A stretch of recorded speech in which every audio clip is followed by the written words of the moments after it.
Welcome to UAPB Currents. I'm your host, Shelly Roby Ingram, and today we have joining us Dr. Mary E. Benjamin, who is the Vice Chancellor for Research, Innovation, and Economic Development, as well as the Principal Investigator for the STEM Academy. Welcome to the show, Dr. Benjamin. Thank you so much for having me. And today you are here, you wear many hats here on the campus, but today we're here to talk about the completion of one of your projects that you all have been working diligently to complete and to secure for the students here at UAPB, and that is the completion of their STEM Academy facility here on the campus. So tell us a little bit about that project and how it came to be and just all about it. Okay. This is a project that fits well with the mission of the University of Arkansas at Pine Bluff. As you know, we are a land-grant HBCU institution, and projects that we bring in here are tied in with that particular mission. The STEM Academy and Conference Center actually grew out of an assessment here at the university of where we were in terms of science, technology, engineering, and math. And we took a careful look at our curriculum, took a look at where we are here in the Arkansas Delta, and knowing that science will be the engine that will help to advance this economy here in the Arkansas Delta. Also, we had conversations with the school districts and with students to find out what is it that would make you more interested in science, technology, engineering, and math as a major. How can the University of Arkansas at Pine Bluff be of assistance to you in that process? This was all done as a part of a needs assessment that was funded by the National Science Foundation. And then based on our findings, also having taken an opportunity to visit another campus, Prairie View AM&N University, to see how they had organized their STEM initiative, we then put together a comprehensive proposal to the National Science Foundation, and we were funded to start the STEM Academy. And in our first years, we went out and recruited students to our university. And today I sit here and tell you that we have more than 225 students enrolled in this program. They bought into our dreams. We embrace them in their study, not only here on campus, but they also get to go out to different parts of the United States to do internships. And we've actually had about 4 students that have gone abroad in doing their internships. So our goal, overall goal, if you were to ask me, what is the goal of the STEM Academy? Right. The goal of the STEM Academy is to help increase the number of well-prepared students in STEM areas, and also to help diversify the United States workforce in terms of science, technology, engineering, and math. And we are absolutely excited to have had a wonderful team of professors here at the university. Department heads like Dr. Colin, Dr. Rice, Dr. Buckner, Dr. Jesse Walker, and then we have some very committed faculty members like Dr. Marty Zavi, who have just helped us in this process.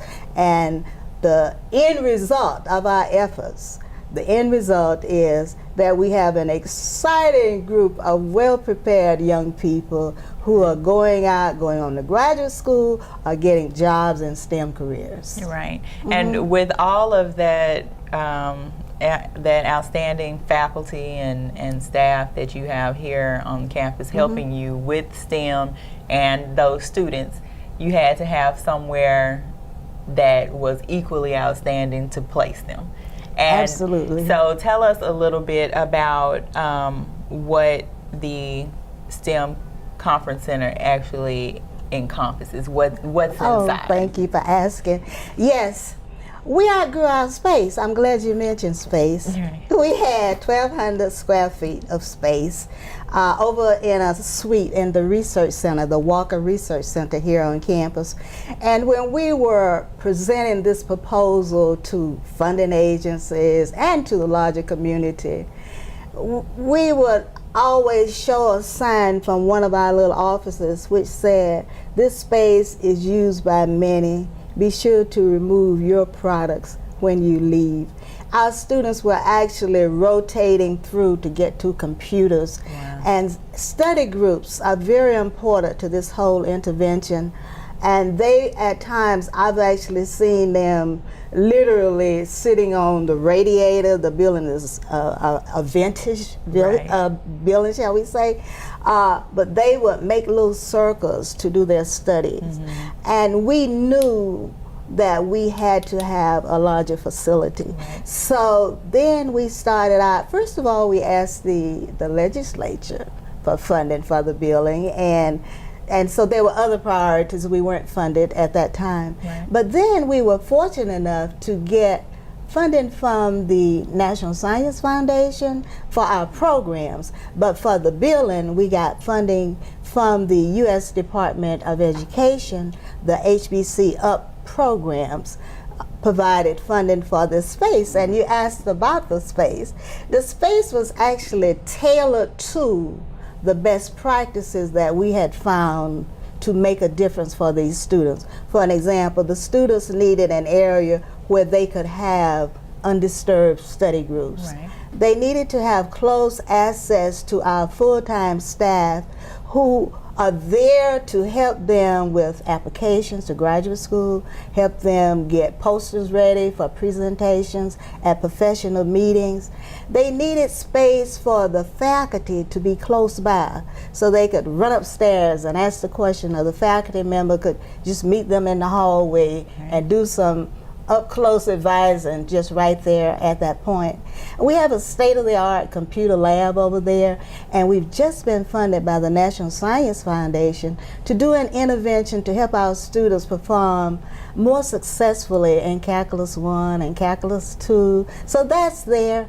Then we have a conference center, because every week, and this is another important best practice, every week those students have to come together for an assembly at 11 o'clock. Sometimes we bring in external speakers. Sometimes it's an in-house sharing of information. Sometimes it's a student who has presented at a professional meeting, and then that student comes back, presents here on campus, which is an excellent role modeling opportunity for the other students that are sitting in that audience. So those are some of the key features of the building. And then we have a conference room. I have to tell you about this one. Okay, well, we're going to go to break. And when we come back, then we'll let you tell us about the conference room, because I can see you lighting up about it. Okay, thank you. We'll come back after this break and talk about the STEM Academy Conference Center here at the University of Arkansas at Pine Bluff. Hi, I'm Sunflower Wilson, a recent graduate with a degree in fisheries biology. As I begin working on my master's, I am confident in the skills and lessons that UAPB has taught me through instructors like Dr. Hawkness. Sunflower challenged herself with a rigorous course curriculum. Her efforts led to numerous presentations in front of scientific audiences at state and national venues. A National Science Foundation internship gave her the opportunity to go to Alaska and work with scientists examining crustacean physiology. UAPB prepares its students for opportunities like these every day. UAPB prepared me.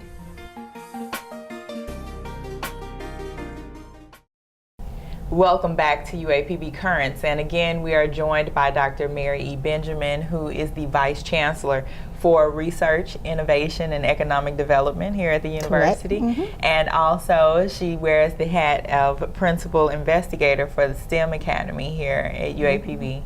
And with excitement, she was telling us about the new facility that we have here on campus, and a beautiful facility that it is, and you all have the opportunity to take a peek inside a little later on in the show. But you were about to tell us before we went to break about the conference center auditorium. Right. Well, we had talked about the conference center and the weekly meetings of the students that are in the STEM Academy. But I was also going to tell you about a conference room that was designed. This room was designed for the development of projects, for planning sessions by the interdisciplinary team. That's another important feature of our center and of our academy. Right. Our academy is interdisciplinary. A lot of times, other campuses will just put it in one discipline, like engineering, but we put ours across the spectrum because we knew that we could find strengths in the various departments that we have here on campuses, and we wanted them all to move forward together. Right. And I know that one of the things that was important to you was how this contributes to the diversity of the students. And absolutely, yeah. We still, America is challenged overall by not creating enough of its own scientists to fuel its economy and keep us safe and secure from harm and danger, and keep us healthy. So there's that overall need for a larger number of persons prepared for science, technology, engineering, and math. And then we add to that the need to make sure that we tap the talent wherever it is, and we know that we have a lot of talent found with our underrepresented minorities. So we have a commitment to help increase the number of well-prepared students in STEM areas, and also to help increase the diversity of America's STEM workforce. Right. And the exciting event that we all have coming up is we're going to get an opportunity to actually go into the completed facility now. Yes. That's a great day. It's a very historic day for the University of Arkansas at Pine Bluff, and it's really a very humbling experience to get to this point, because it was such a long journey to get here. We actually started this journey back in 2002 when we started assessing. I already talked with you about the assessment that we did before we launched our ship to move forward. And so on November the 4th, voting day, at 10 o'clock in the morning, we are having, the Chancellor has invited all to open house for this new facility. We have invited some very important people who helped us along the way, like the Governor Beebe has committed to come. President Bobbitt will be here. Senator Flowers will be here, along with Representative Wilkins, who served as our campaign chair. Of course, Dr. Martin Hall will speak because she directs Title III on this campus, and Title III was a major source of funding for this facility. And since the facility is all about students at the end of the day, we also have a student who will speak. And he is the president. Christopher Jones is president of the STEM Academy. So he will have some remarks. And then after that, we have a lot of our students from this campus, from the STEM Academy, from the Honors College, who will give guided tours of the facility.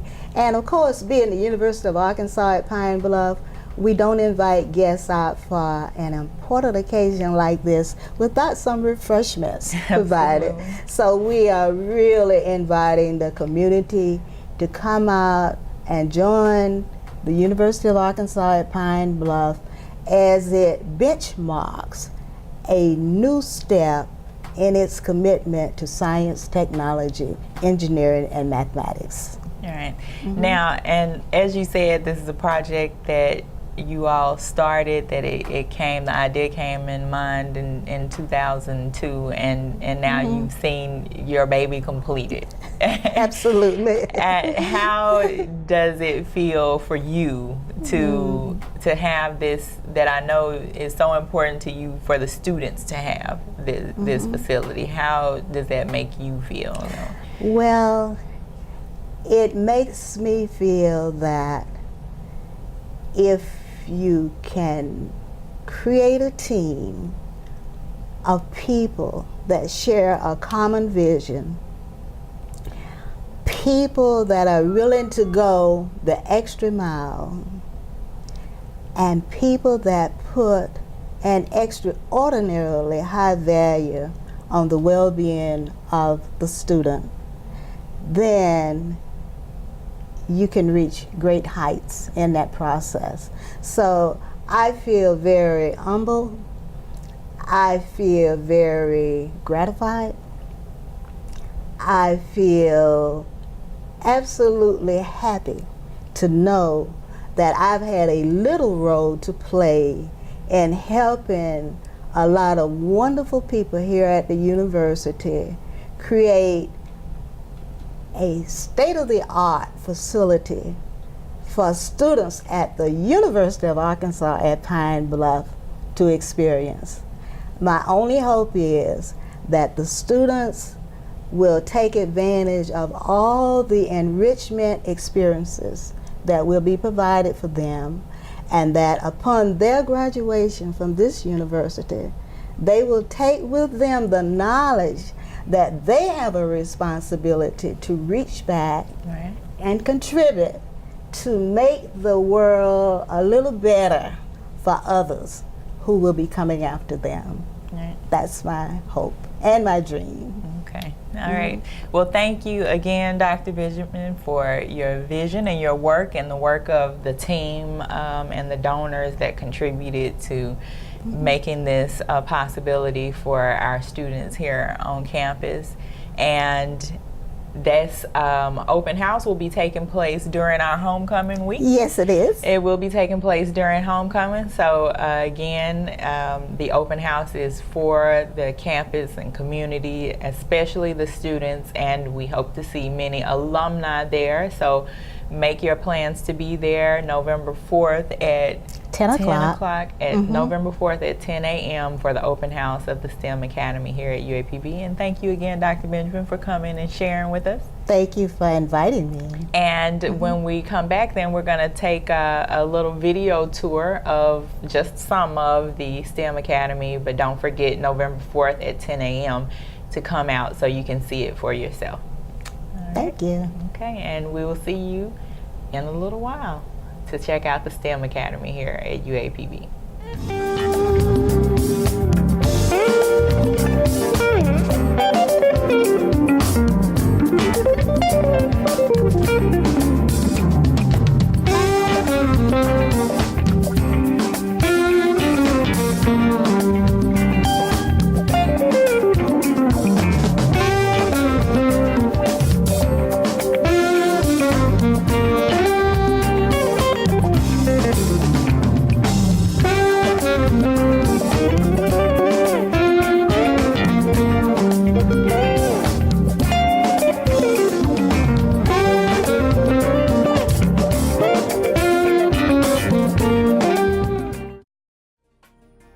How did UAPB prepare me? The Business Marketing Program.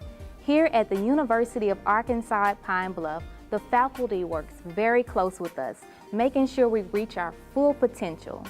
With the help of Career Services, I was able to obtain an internship with Hope Federal Credit Union. This opportunity allowed me to travel to different states and learn additional skills. The company was so impressed at how talented and prepared I was as an intern that they offered me a full-time position as program officer. That's how UAPB prepared me.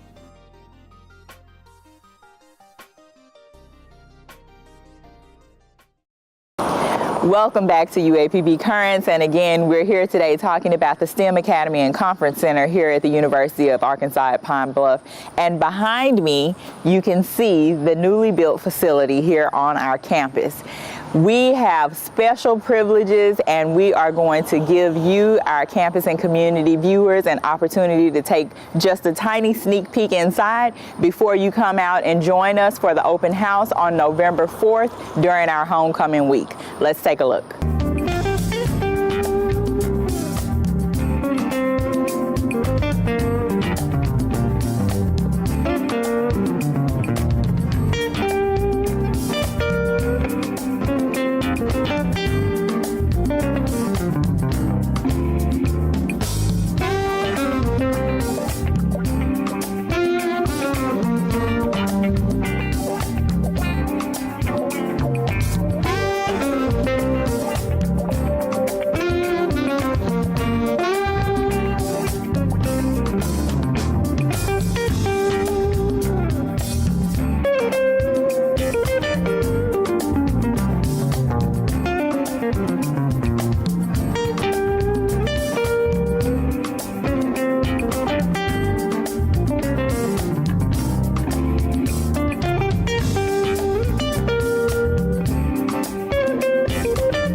Bye.